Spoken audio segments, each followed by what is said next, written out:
Xin chào và mình đã quay trở lại rồi đây. Thì hôm nay mình sẽ khu mô phỏng của chị Sunny Fun TV. Thì đây là một shop khá là nổi tiếng về slime trong, với chất slime trong cực kỳ trong và rất là đẹp và rất là đã. Thì đây là lý do vì sao mà mình mua, để mình khám phá xem là cái chất slime nó có được như trong quảng cáo hay không. Thì shop ship rất là nhanh nên là mình phải để trong tủ lạnh để có thể chờ đến hôm nay để review. Thì đầu tiên là khám phá phần extra. Thì extra rất là khá là đơn giản luôn. Thì mình được tặng 2 viên kẹo là cam và nho. Tiếp theo là một bịch borax để các bạn có thể pha để cho khi mà slime bị chảy. Và tiếp theo là một cái slime kissit có màu hương. Và ok, chúng ta cùng khám phá chất slime nào. Là đầu tiên mình có một cái hộp slime ở trong cái combo sushi đó. Thì là một slime trong khá là đơn giản và bình thường, nhưng mà nó rất là đẹp. Nó trong như nước luôn.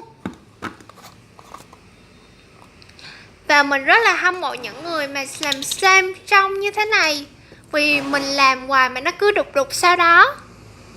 Slime trong mà mình có thể nhìn xuyên qua bàn tay, mà cũng có thể nhìn xuyên qua cái card luôn.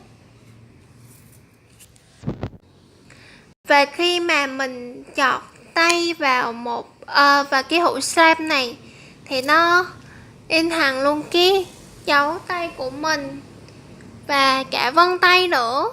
Và nó không thể bị dịch chuyển, nên là chứng tỏ cái độ rất là đặc của nó. Đặc nhưng mà còn hơi bở. Không sao cả, vì shop đã overactive để slime nó không có bị cháy. Clicky luôn.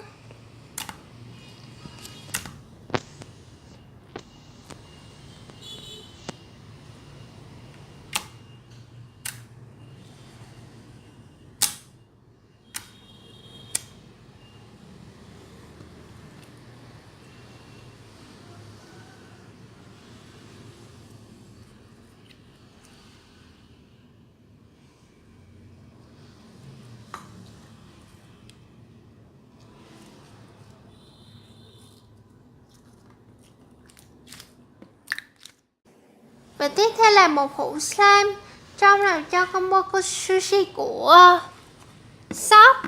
Thì nó được ombre giữa màu hồng và màu trắng, và có một cái trong sushi là cái trong đó nó có một miếng tôm nằm ở trên một miếng cơm, và nó có mặt rất là dễ thương.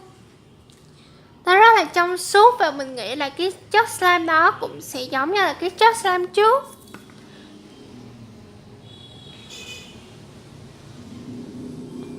Nó rất là trong và đặc luôn. Và khi mà mình mở cái hộp ra thì nó có cái mùi kiểu chanh chanh mát mát mà ngọt lắm. Các bạn thì ngửi ra mùi kẹo, thì các bạn thì không ngửi được ra mùi gì, nhưng mà mình ngửi được cái mùi rất là dễ thương. Và cái mùi đó làm sao không có bị đục đâu nha. Và nó rất là trong luôn.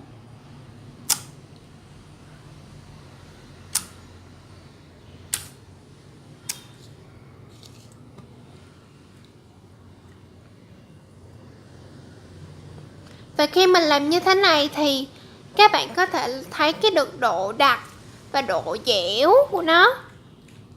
Tuy nhiên nó dẻo thôi chứ nó chỉ hơi dẻo mà nó không có thật sự dẻo lắm. Kiểu mình không có biết mình đang nói gì nữa, nhưng mà nó cũng hơi bở bở, nhưng mà không sao cả.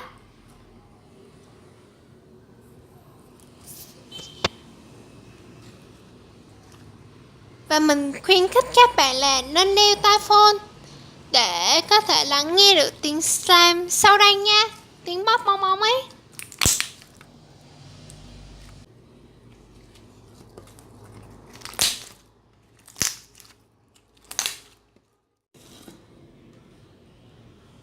Thì tiếp theo mình có một cái hộp slime trong có màu xanh nhạt. Đây là cái màu mà kiểu mình khó mà pha ra được, vì nếu mà pha thì cái màu nó sẽ rất là, nó hơi đậm và nó không có nhạt được như thế này. Và hộp slime đầu tiên điểm là những cái hạt sốt mini.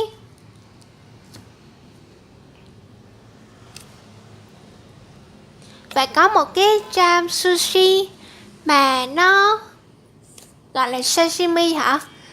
Nó giống như là nó bọc một lớp rong biển và có trứng cá hồi ở trên và có cơm ở trong đó, và nó nằm trên một cái chiếc giày rất là ngộ nghĩnh luôn.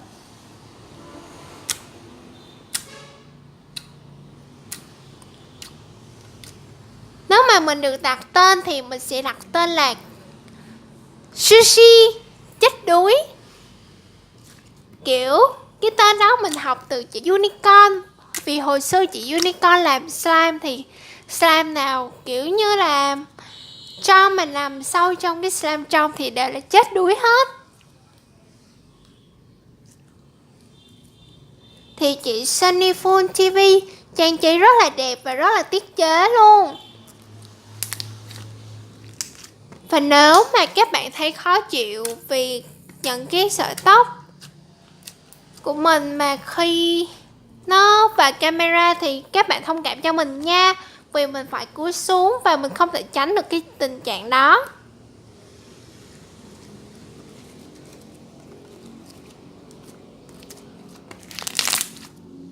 Bóp bong bóng thì ôi tôi đã rồi luôn đó.